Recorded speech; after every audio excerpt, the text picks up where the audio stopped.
Hello বন্ধুরা, welcome back to my channel Moutushi daily blog. আজকেও আমি একটা খুব সুন্দর চিকেনের রেসিপি তোমাদের সাথে শেয়ার করব। আমি বানাবো আজকে কড়াই চিকেন।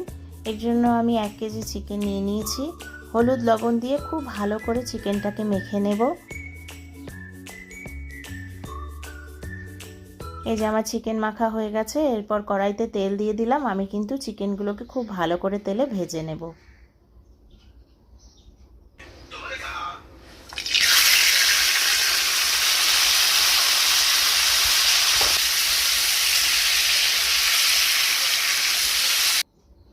চিকেন ভাজা আমার হয়ে গেছে। এইবার আমি একটা বাটিতে চিকেনগুলোকে তুলে নেব।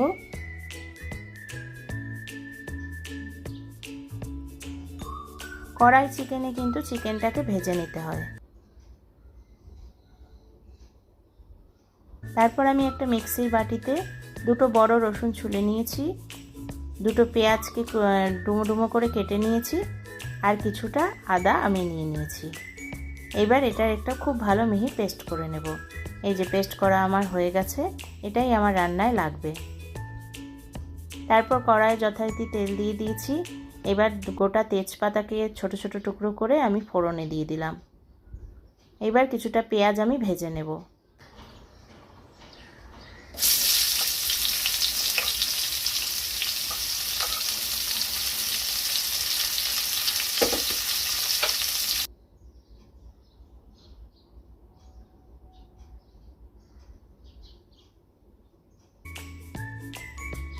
পেঁয়াজটা আমার ভাজা হয়ে গেছে। এইবার আমি বেটে রাখা মশলাটা দিয়ে দিলাম। এর সাথে আমি আরও কিছু মশলা অ্যাড করব।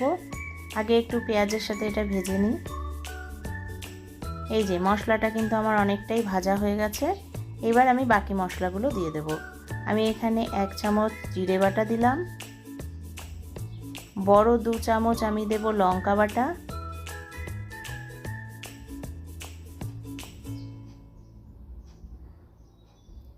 আর একটা স্পেশাল জিনিস যেটা হচ্ছে কাজু আর পোস্ত আমি খুব মিহি করে বেটে রেখেছি। এবার এই কাজু আর পোস্তটাকেও আমি খুব ভালো করে মিশিয়ে নেব। এবার একটু হলুদ দিয়ে দিলাম কালারের জন্য। তারপর আমি আলু আর গোটা রসুনগুলোকে দিয়ে দিলাম। এবার আমি কষাবো।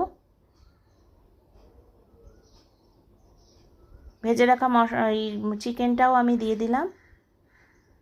এবার সব একসাথে আমি খুব ভালো করে কষাবো।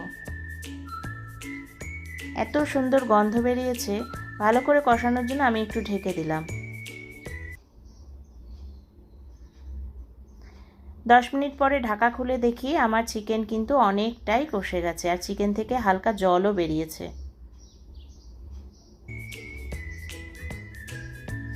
এইভাবে কড়াই চিকেন একদিন বানিয়ে খেয়েও খুব ভালো লাগবে। এবার আমি পরিমাণ মতো জল দিয়ে দিলাম। আজকে আমি গরম জল ইউজ করিনি।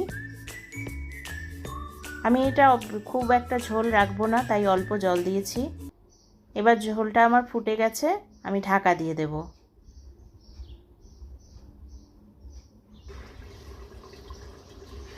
প্রায় 10 মিনিট পরে আমি ঢাকা খুললাম। আমার চিকেন কিন্তু মনে হচ্ছে খুব ভালো সেদ্ধ হয়ে গেছে, আর রান্নাটাও প্রায় রেডি। এইবার আমি দিয়ে দিলাম নামানোর আগে গরম মশলা। কাজু আর পোস্তের জন্য বন্ধুরা এত সুন্দর টেস্ট হয়, একদিন তোমরা বানিয়ে দেখো। আর আমার রান্নাগুলো যদি তোমাদের ভালো লাগে, আমার চ্যানেলটাকে সাবস্ক্রাইব করো, লাইক দিও, পাশে থেকো। আর এতক্ষণ আমার সাথে থাকার জন্য অনেক অনেক অনেক ধন্যবাদ। টাটা বন্ধুরা।